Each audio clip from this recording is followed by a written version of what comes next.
Pero voy de una vez a conectar a nuestro invitado en charlas de martes hoy aquí en Radio Red RCN.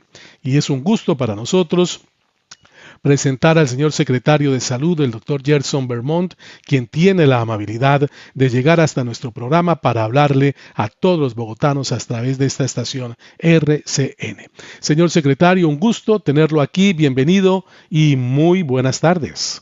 Muy buenas tardes, Carlos. Muy buenas tardes a la mesa de trabajo y a todo Bogotá y Colombia que nos escucha.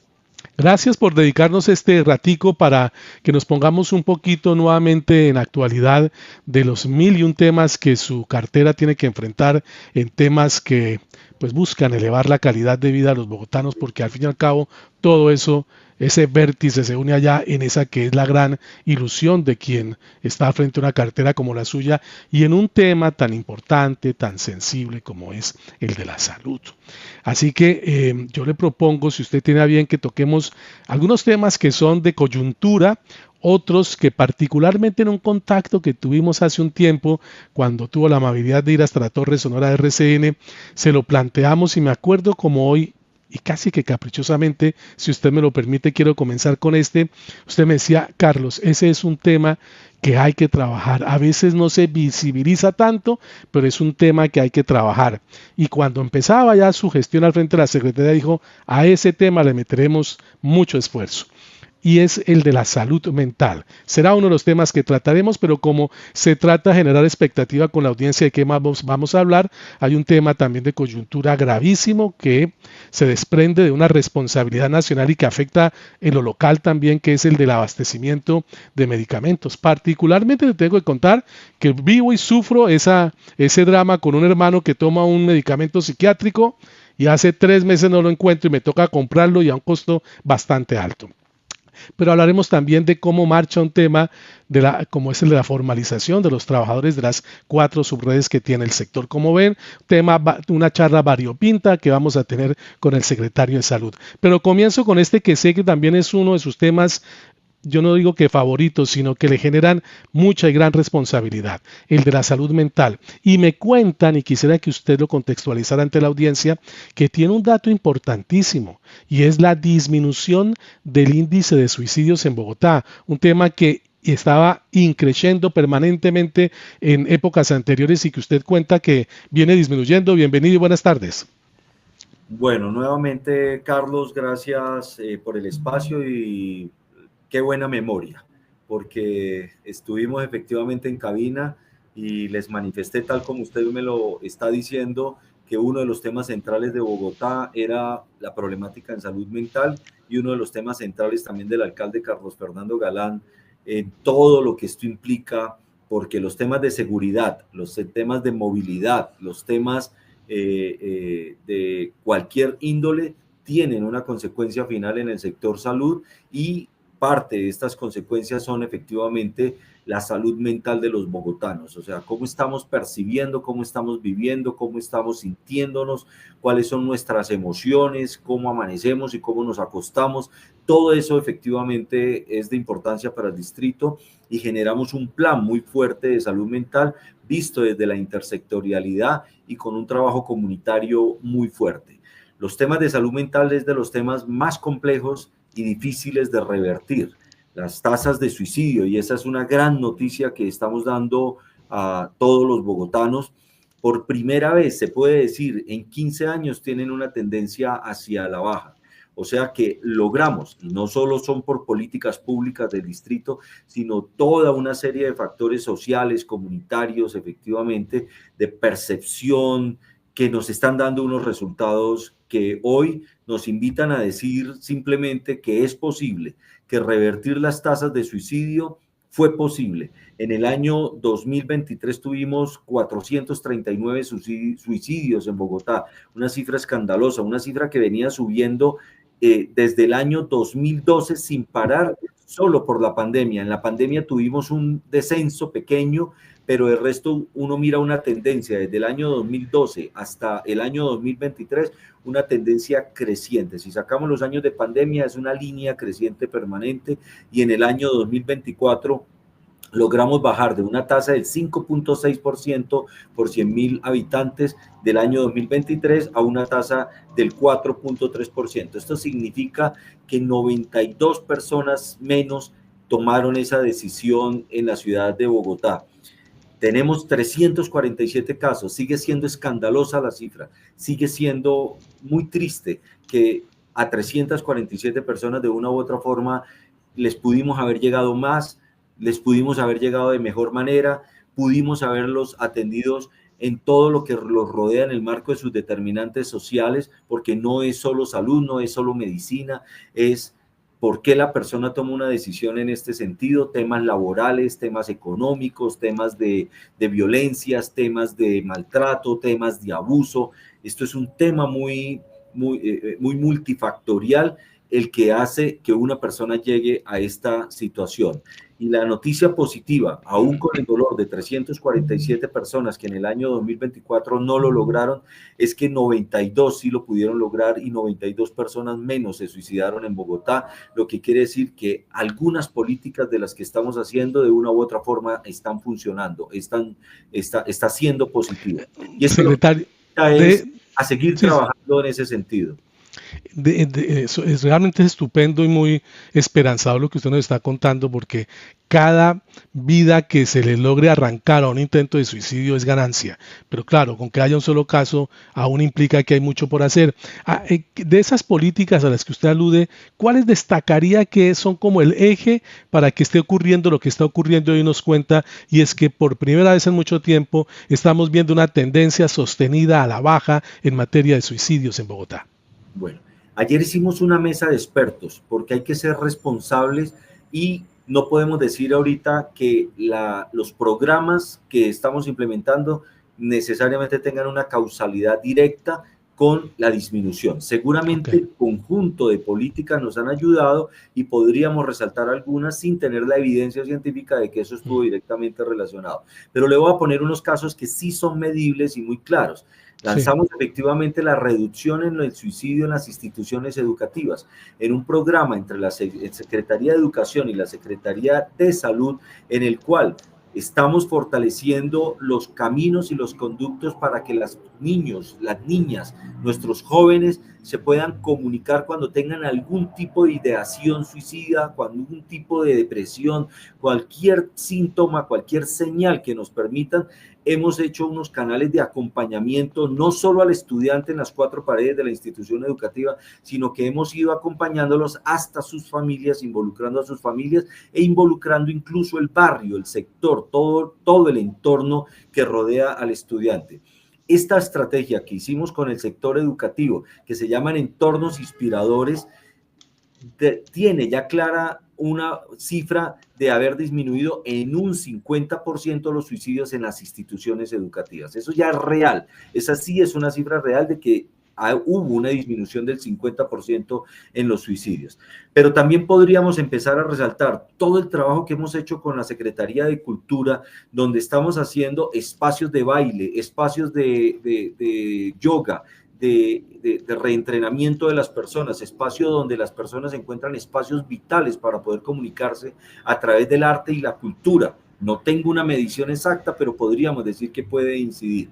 Con la Secretaría de Ambiente estamos fortaleciendo el espacio para que los humedales, los parques, el jardín botánico, en el marco de la prescripción social, podamos encontrar espacios de relajamiento para la población, y hemos llevado grupos directos con procesos de depresión y de todo a estos espacios maravillosos que nos permite reconectarnos con nosotros mismos y poder repensar efectivamente nuestras vidas.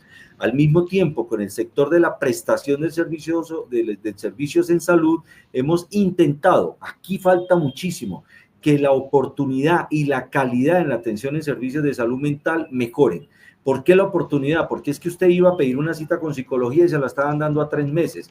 nos falta muchísimo, todavía a veces se la dan a un mes, a 45 días, cuando usted levantó la mano, un mes es muchísimo tiempo todavía. Pero peor aún, cuando usted llegaba a la cita de psicología, ni lo miraban a los ojos, agarraban a anotar su nombre, su cédula, su yo no sé qué, y no le preguntaban, no conectaba el psicólogo con el Una cosa paciente. muy impersonal, sí, sí, Muy sí. personal, y estamos trabajando muy fuerte con el talento humano, recapacitando en ese sentido, reentrenándolos en ese sentido para que haya conexión más directa y conexión directa para un tratamiento o para una prescripción necesaria que le permita a usted tener sentirse de que ya está en un proceso, por lo menos. Yo creo que todos estos procesos de forma conjunta. Ayer hablábamos la importancia. El gobierno nacional quitó todos los subsidios para Bogotá, quitó una cantidad de subsidios que hunden más en la pobreza. ¿Y qué decisión se tomó desde la alcaldía, desde el alcalde Carlos Fernando Galán con Secretaría de Integración Social? Vamos a responder por esos subsidios que el gobierno nacional nos quitó. Eso con recursos de la ciudad. Recursos de la ciudad, con los impuestos de todos los bogotanos. Y eso que permite que familias que estaban en una depresión horrible, por Dios santo, yo estoy en una situación compleja, recibía 100 pesitos y con eso yo por lo menos tenía para comprar algo y me los quitan, pues los entra en un estado mayor de inseguridad alimentaria, de inseguridad de todos sus procesos de vida, y el distrito respondió de forma inmediata para decirles, tranquilos, nosotros vamos a responder. Y así muchos programas que permiten que la gente en su ciudad se sienta protegida, se sienta cuidada, se sienta que hay alguien con quien hablar, con quien dialogar y quien le resuelva sus problemas. Y eso fue en su conjunto la causa de por qué podemos tener estas cifras tan importantes. Una buena nueva con la que empezamos este contacto con el señor secretario de Salud, que muestra también la importancia del trabajo interinstitucional. Es como desde diferentes entidades en conjunto y de manera mancomunada con la Secretaría de Salud se puede trabajar hacia un mismo norte, y en este caso para entregar pues noticias tan importantes como esta de una tendencia sostenida a la reducción del suicidio en Bogotá. Segundo tema, el desabastecimiento de medicamentos. Mire, yo entiendo que aquí la gente tiene que comprender también que el distrito en esto es más víctima de lo que puede ser cualquiera. Digo yo porque ustedes tienen que recibir todos los días demanda de enfermos, de personas que están con necesidades de salud. A veces no tienen la facilidad de poderles responder con toda la calidad que se quisiera. Y el fenómeno se empieza a generar desde las decisiones de carácter nacional con todo esto que ha ocurrido con la reforma a la salud. Yo le contaba, por ejemplo, la experiencia personal, que no lo cuento porque sea la mía, sino que se repite en miles de bogotanos, y es la tremenda desesperanza que hay ahora cuando se llega a reclamar un medicamento a una EPS, a un sitio donde se hacía tradicionalmente esa entrega y no había problema, y ahora encontrar esos avisos de no hay medicamento o particularmente ese no volvió, dejamos un pendiente, etcétera. ¿Cómo hacen ustedes para manejar una circunstancia de esa naturaleza? Pero más allá de eso, secretario, en el contexto que hablamos, ¿usted cómo interpreta esa situación? ¿Realmente hacia dónde estamos avanzando con eso? Bueno, la verdad, Carlos, la situación está muy compleja, la situación realmente es crítica, la situación en todo el país, no solo en Bogotá, es preocupante. La verdad es que y no es que haya escasez de medicamentos, yo creo que la gente entienda eso. No todo es escasez de medicamentos, es dificultades en el sistema para entregar los medicamentos, que es difícil, porque no es posible que en la EPS digan no tengo el medicamento, pero en la droguería de la esquina sí se pueda comprar el medicamento. Es Eso correcto. quiere decir que no es que haya escasez de medicamentos en el país, sino que efectivamente ya hay un problema estructural del sistema donde no está siendo capaz de entregar los medicamentos con el recurso que se tiene hoy para el sistema. Y ahí entran dos aspectos fundamentales. El primero, el de los recursos, y los dos problemas estructurales han tenido respuesta de la Corte Constitucional. Son dos sentencias que ha sacado la Corte Constitucional donde le ha dicho, por favor, o por favor no, ordena, por favor no, él no pide favores, ordena que se paguen los presupuestos máximos. ¿Qué son los presupuestos máximos para que la gente entienda? El plan básico, los planes de salud tienen una serie de tecnologías y medicamentos que incluye el plan de salud, y eso lo cubre la UPC. y ahorita hablamos de la UPC, pero hay medicamentos que no están cubiertos por la UPC, sino que se salen de esa UPC y que por exigencia de los médicos, por recomendación de los médicos, se requiere entregar efectivamente a esos pacientes. Eso sucede mucho para pacientes con enfermedades huérfanas, pacientes con cáncer, pacientes con enfermedades de alto costo. Eso es lo que la gente escucha a veces, es que toca pedirlo por el MIPRES. La gente escucha como esa palabra el MIPRES y resulta que es como la autorización que dan para que se pueda reclamar. Para que se reclame por fuera de lo que da el plan básico de atención. El gobierno nacional no las ha pagado a las EPS y eso son unas millonadas que las EPS tienen que cumplir por fallos de tutela o porque efectivamente el médico tratante lo recomienda y hay que entregarlo efectivamente. Pero, ¿qué hace la EPS? Lo tiene que decirle al ministerio: yo pagué esto de más, de presupuestos máximos, más de lo de la UPC, devuélvame la plata. Claro, y el gobierno nacional no ha devuelto esos recursos. Y la Corte Constitucional dijo: pague MIPRES. Y ahí hay una plata inmensa que en la cadena se le debe a las EPS, y las EPS se la debe a las casas farmacéuticas, a las droguerías, etcétera, y ya no tienen con qué responder para poder entregar más medicamentos. No es que no haya el medicamento, es que no tienen con qué pagar más los medicamentos. Y el segundo componente de altísima preocupación es que el resto de medicamentos, el sencillo, el del paciente diabético, el del paciente hipertenso, el del paciente con una enfermedad crónica, el del paciente normal que le dan para la gripa, lo que sea, el medicamento normal, que es el que cubre la UPC, resulta que la UPC, la Corte Constitucional también le acaba de decir al Ministerio de Salud: recalcule la UPC desde el año 2021 porque ha sido insuficiente y no hay recursos que garanticen la atención y la prestación de servicios de los ciudadanos. Y el Ministerio de Salud tiene 10 días para instalar las mesas y para que recalcule y genere los recursos que hacen falta dentro del sistema. 10 días que se cumplen el día de hoy en lo que generó la sentencia 007 de la Corte Constitucional y que el gobierno nacional está pidiendo que se la aclaren, que no la entiende.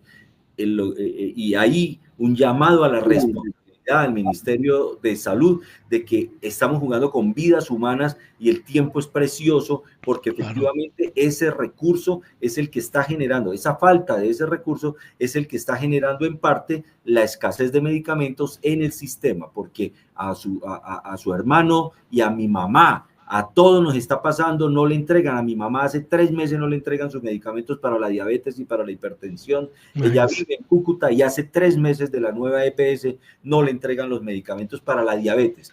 Yo puedo mandarle la plata a mi mamá para que compre sus medicamentos, pero el 75-80% de la población colombiana no tiene con qué pagar esos medicamentos. El sistema se los tiene que garantizar y hoy estamos sufriendo y viviendo miles, millones de personas que efectivamente les entregan la mitad de la fórmula, la otra mitad después, o no les entregan la fórmula y están interrumpiendo sus tratamientos, que vamos a tener después consecuencias más graves para el sistema de salud, porque son personas que las vamos a tener en las unidades renales, en las unidades cardíacas, en las unidades mentales, con problemáticas mayores de su salud que le van a costar más al sistema. Y en esa narración tan clara, porque la verdad que le agradezco mucho, secretario, que nos ha ayudado a entender este problema, en esa explicación tan clara de cada uno es, y hacia el final, ¿qué va a pasar? O sea, si esta situación continúa, usted ya dijo, ¿a dónde vamos a ir a parar? ¿Pero le ve alguna lucecita al final del túnel a todo esto o no? Pues, Carlos, un llamado sencillamente a la sensatez y a la responsabilidad. Inclusive ya ni nos desconcentramos con esa reforma a la salud, que es una reforma que no resuelve esta problemática estructural que tiene. No, yo diría que la agravó. Incluso, por lo menos no la resuelve. Sí. Y nos tienen desconcentrados en esa reforma y la reforma que le va a generar muchísimo más recursos a la atención primaria. Maravilloso, yo soy un enamorado de la atención primaria, pero están equivocados totalmente en pretender que la atención primaria va a disminuir recursos en personas en una población que está envejeciendo y que necesita mayores tratamientos, mayores tecnologías, más medicamentos, y esto es un foco muy mal dado en esta reforma, pero nos están discutiendo en una reforma que ni siquiera resuelve el problema estructural. concéntrense en el problema que tenemos hoy, que se generó hoy y que necesita respuestas hoy. Y hay muchas formas de solucionarlo hoy si se concentraran en solucionar los problemas de hoy en el Ministerio de Salud. Dejen de desconcentrarse con una reforma que no resuelve nada y concéntrense en resolver los problemas que hoy tienen los colombianos. Ahí está el llamado que hace desde este micrófono de Radio Red RCN el secretario de Salud. Aquí lo que dice es el sentido común y realmente garantizarle el acceso a los medicamentos que nos aclara y nos precisa el secretario. No es que estén escasos, es que simplemente no tienen ya con qué comprarlos las entidades de salud que tienen a su vez la obligación de dárselos a sus afiliados. Secretario, hablemos de hospitales. Antes de hablar del San Juan de Dios, pues quedó como noticia con la que se cerró el 2024, pues el hecho de no poderse ir a trabajar en el tema de ese hospital de Engativá y de tomarse unas alternativas distintas. Tenemos ahí en la bitácora de vuelo de los hospitales el de USME para saber cuándo puede entrar en funcionamiento. ¿Qué se tiene presupuestado ya en materia de hospitales y cómo se está avisorando el futuro para entrega de más infraestructura al cierre de este gobierno? Bueno, nosotros tenemos unos planes muy claros. Cuando llegamos al gobierno nacional encontramos unas obras de infraestructura muy buenas, pero algunas enredadas, quedadas, unos proyectos muy enredados que en el año 2024 nos tocó gastarnos casi todo un año desenredando esos problemas. Algunos no lo hemos logrado, como el San Juan de Dios, que es otro tema aparte por otro tipo de intervenciones. Pero lo que es el hospital de USME, que lo encontramos a un paso de tortuga, hemos ido acelerándolo y con total seguridad lo vamos a entregar en el primer semestre del año 2025. El centro de salud de 29, con total seguridad. Le voy a nombrar los proyectos que vamos a entregar en el año 2025. USME, sí. Entra en servicio a partir de julio. Primer semestre, muy bien. 29. Con dotación y todo, entra en el año 2025 con seguridad. La torre de urgencias del hospital de Tunal, que encontramos un hueco encharcado ahí, que no salíamos de ese hueco, incluso durante 6 meses no era capaz yo de salir de ese charco en el hospital de Túnez, y ya logramos salir adelante, ya tenemos un avance cercano al 30%, y la constructora nos garantiza que para el año 2025 tenemos la torre de Tunal entregada. La sala de hemodinamia y de adecuaciones de las torres de urgencias del hospital de Kennedy, seguimos fortaleciendo Kennedy. Kennedy es un hospital maravilloso que ha tenido también unos proyectos eternos, una torre primera que duró casi 15 años para entregarse, pero finalmente está en funcionamiento, y nosotros seguimos invirtiéndole recursos importantes ya a servicios, hemodinamia, y las urgencias seguimos incluyéndole. Nunca dejaremos de invertirle a Kennedy, que es un hospital muy importante de la zona del occidente. Y en este año vamos a hacer la contratación de los diseños y estudios de 40 unidades para mejoramiento o construcción nueva en la ciudad. Nosotros vamos a dejar proyectada la ciudad para los próximos 10 o 15 años en infraestructura que necesita la ciudad. Más de 40 proyectos se van a dejar contratados para diseños, estudios. Algunos dirán remodelación, otros dirán construcción nueva, otros dirán de algo, pero son 40 diseños en ese sentido. Y vamos a entregar 90 camas en Fray Bartolomé para salud mental en el año 2025, y entregaremos equipamiento, dotación. Esta tal vez es la noticia más importante. Es importante los ladrillos, es importante la infraestructura, pero nosotros tenemos unos centros maravillosos, hermosos, que dejó desde el gobierno Peñalosa, estructurados, Claudia López los contrató y los inauguró, muchos de ellos, son maravillosos, pero nosotros les vamos a entregar es una dotación para que los convirtamos en unidades básicas resolutivas. No es lógico que esos centros tan maravillosos, algunos no tengan ecógrafos, no tengan rayos X, no tengan equipamiento de alta tecnología. La alta tecnología debe irse a la baja complejidad. La alta tecnología es falso que deba estar en los grandes centros de salud. Tiene que llegar a la baja complejidad para que esté más cerca del ciudadano. Y vamos a hacer ojo a esta inversión, más de 41 mil millones de pesos en un primer proceso para entregar dotación a estos centros bonitos, hermosos que tenemos en toda la ciudad, pero que les falta dotación para poder ser más resolutivos. Y que son como la puerta de entrada, ¿no? Esas unidades básicas son como... Eso es lo que, a ver, para hacer historia, secretario, eso es lo que en épocas mías aquí en Bogotá llamaban los centros de higiene. Exactamente, pero es que sí. En esa época, pues guardada las proporciones y la tecnología, finalmente éramos más resolutivos. Sí, sí, sí, sí. Llega y lo mandan inmediatamente a un centro a que se tome una radiografía, una ecografía, un TAC, un OCT ocular. No, ¿por qué esos grandes aparatos tienen que estar en centros especializados cuando tienen y pueden estar en los centros de atención básica? Esa es la visión que tenemos nosotros para que desconcentren también los grandes hospitales. Mederi, Santa Fe, Marley, Chayo, nuestras subredes en Kennedy, Tunal, Simón Bolívar, mantienen así, y los centros de salud hermosos, vacíos. Cuando podemos... 41.000 millones de pesos en inversión con dotación para esas unidades básicas resolutivas, nos anuncia el secretario de Salud. Solamente este año. En el año 2026 entregaremos el centro Bravo Páez, y una disculpa, que no me canso de pedirle disculpa a toda la población de este sector por esta espera, esta demora y todo lo que ha sucedido con este proyecto de Bravo Páez. En el año 2026 lo empezamos a construir, en el año 2025 nuevamente lo retomamos, pero se entregará en el año 2026 perfectamente dotado y con una unidad básica resolutiva de las que le estoy contando. Y también vamos a entregar el centro Tintal Mental Pediátrico, el centro de salud de Marichuela, el centro de Trinidad Galán en el año 2026, Pablo VI y las unidades de servicios de Santa Clara y de la Zona Franca en adecuaciones especiales. Ese es el proyecto que teníamos en el año 2026. Y el 27 no se lo nombro porque lo estamos estructurando en este momento, porque ahí vienen los dos problemas grandes que yo tengo.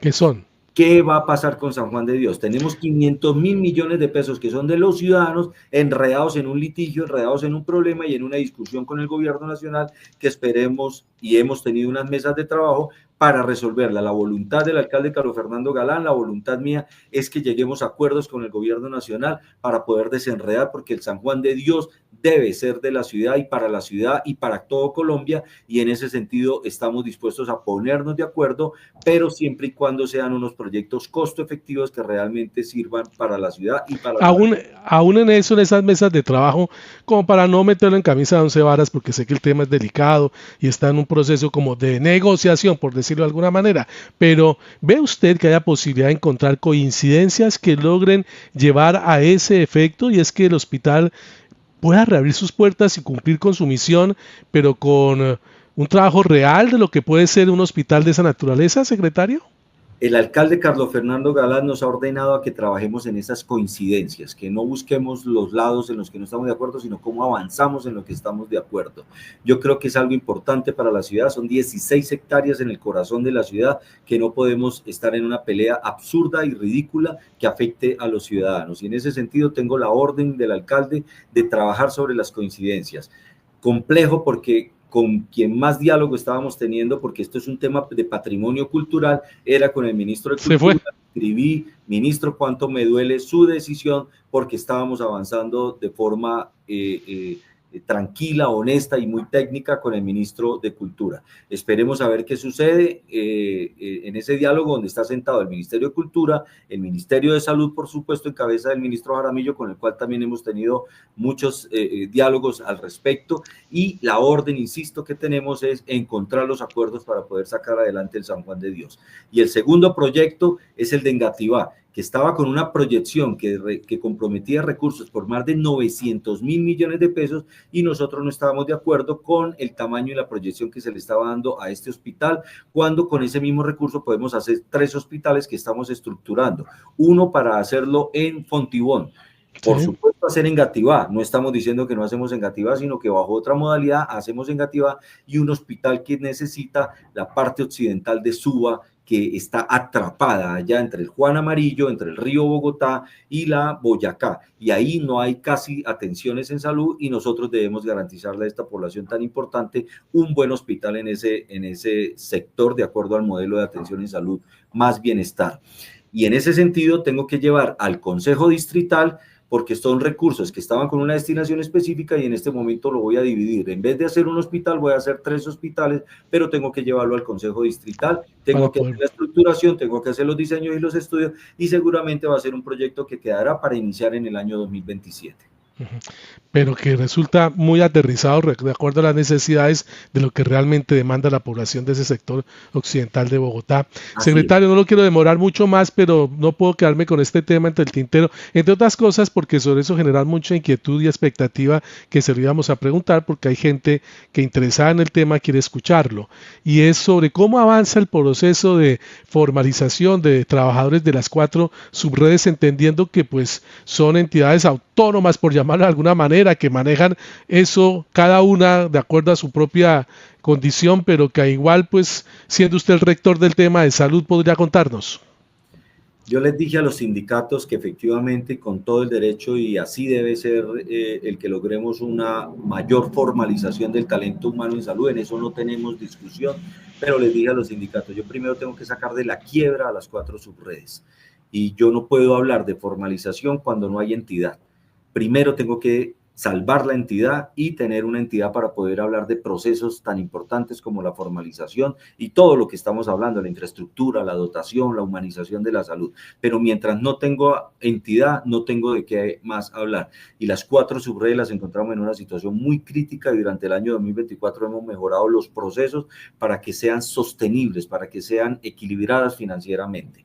Tristemente, la subred Centro Oriente, que fue intervenida por la Superintendencia de Salud, se nos está rezagando en este gran proceso que tenemos el distrito de sacarlas adelante. Yo tengo 4 hijos y sigo teniendo 4 hijos, pero uno me lo quitó la Superintendencia de Salud y en este momento yo estoy respondiendo por 3 hijos y pendiente del 4.º hijo que me quitaron y no encuentro salida y veo que se me está quedando atrás ese 4.º hijo. Y le he pedido, y se lo pido públicamente a la Superintendencia de Salud, devuélvanos ese hijo y si quiere hagamos una intervención que existe, una modalidad que existe en la Superintendencia de Salud, que es una vigilancia especial y efectivamente hagamos un plan conjunto de esa vigilancia especial para que ese 4.º hijo lo saquemos adelante. No me lo deje morir, no me lo deje atrás, que es importante para la ciudad, es un talento humano maravilloso el que tiene la subred Centro Oriente, pero lo necesito yo también salvar, necesito que lo salvemos de la mano de la nación y no me lo deje por favor morir en sus manos. Así que le hago un nuevo llamado a la Superintendencia de Salud, devuélvanos la subred Centro Oriente, que Bogotá le invierte los recursos que sean necesarios y le trabaja en lo que sea necesario de forma conjunta para que salvemos esa subred. Le entiendo perfectamente su posición, secretario, pero digo, para los trabajadores decirles que hay paciencia mientras se logra llevar a la superficie financiera de nuevo a estas subredes que están en una condición difícil. Complemento el comentario, tiene razón, me quedé corto. Cuando yo tenga equilibrado lo financiero, créame que es una posibilidad mayor el que podamos efectivamente garantizar un mayor porcentaje de formalización en el talento humano, pero desde que tenga con qué. Ahorita, como estamos, sería irresponsable decir que vamos a generar un gasto cuando no tengo con qué pagarlo. Cuando tenga con qué pagarlo, podemos hablar seriamente de formalización y es un compromiso que tenemos. Es mejor así, decir las cosas como son y no encontrar de pronto argumentos que puedan diluirse con interpretaciones de ellos y que después digan, no nos dijeron la realidad. La realidad es esa y hay que asumirla. Secretario, de verdad que le agradezco muchísimo su tiempo, se nos quedan otros temas, pero como siempre aquí están las puertas abiertas para que cada vez que pueda sacar espacio en su apretada agenda venga a la radio, aquí a RCN y contarle a la gente cómo marcha este importante frente de vida de ciudad que, como lo dije al comienzo, resulta de los más importantes porque es nada menos que el de la salud. Gracias por estar con nosotros. Gracias, Carlos, a usted por este espacio y un saludo muy especial a toda la comunidad. Tengamos fe de que siempre hay un camino de mejora. Muchísimas gracias. A usted, secretario. El secretario de Salud de Bogotá, el doctor Gerson Vermont, en un diálogo con Radio Red RCN, muy esclarecedor sobre temas que teníamos ahí pendientes. Por ejemplo, el del San Juan de Dios. Creo entender que, sin ser dramático, las cosas se nos van a devolver al punto inicial de discusión en esa mesa de trabajo entre gobierno y distrito, ¿en virtud de qué? Como dice el secretario, con el ministro de Cultura, que es una de las partes integrales de ese diálogo, avanzábamos bien, pero ahora se va. En el tema de las subredes, los trabajadores ya quedaron notificados. Hasta que no sobreagüen financieramente, no se podrá continuar con el proceso de formalización.